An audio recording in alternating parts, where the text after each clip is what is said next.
had the privilege of being brought up in a Christian family and have had a relationship with God for as long as I can remember. Even through difficult times, such as losing my mum at the age of 15, I never doubted he was there.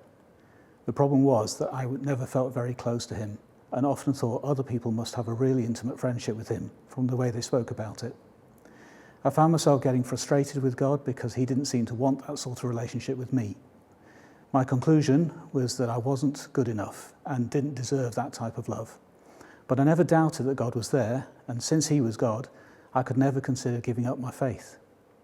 As a way to avoid the distress of the distance I felt, I decided that if I didn't feel like a son in his family, it was enough to be a servant in his household. After all, where else could I go? For the next 20 years, I tried to live a life honouring to God, to love, worship and serve him. I managed to shut the door on the pain that I'd felt earlier on. I think that acts of service is the spiritual gift God has given me. But looking back, I can see how the enemy twists things like that. I needed to serve him, to be worthy of his love and acceptance, to try and earn his favour. Eventually, in my 40s, I hit a crisis point. I was trying to do so many different things and serve in lots of ways, but I'd compare myself to others and I'd feel that I was never doing enough. It was exhausting and painful, and I ended up seeing a Christian counsellor for a few weeks.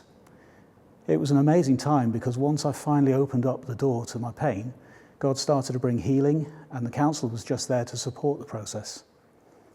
I finally understood that there was nothing I could do to make God love me any more than he already did.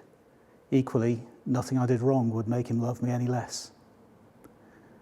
I realised what a change there had been when I was praying this through with some friends and had a picture of myself in the throne room of God.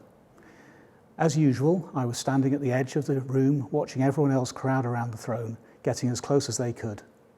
My friends suggested I push through to the front, but I said that I would never push someone else aside to do that.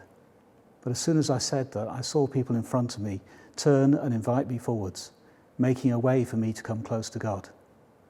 Now I knew I belonged in the family. I was not just a servant in the household.